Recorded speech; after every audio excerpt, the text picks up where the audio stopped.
హిందూ ముస్లిం భాయ్ భాయ్ అని హిందువులంతా చాలా సార్లు అంటుంటారు. రంజాన్ కి వెళ్ళినప్పుడు టోపీలు పెట్టుకుంటారు, వారి భోజనాన్ని చేస్తారు. కానీ ఎప్పుడన్నా దసరా పండుగ గాని సంక్రాంతికి గాని మీ వేషధారణ ఎప్పుడన్నా కట్టుకున్నారా?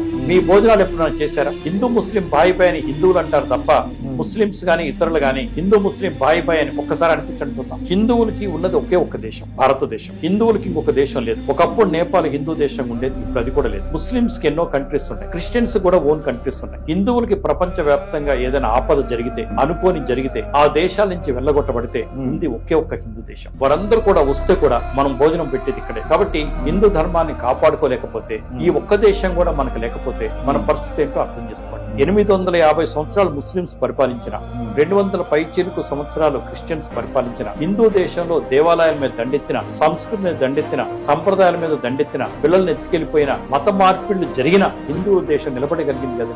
హిందూ దేవుడు నిలబడగలిగారు కదా. దీన్ని కాపాడుకోవడంతో తప్పే ఉంది, ఎంతైనా కాపాడుకోవాల్సిందే.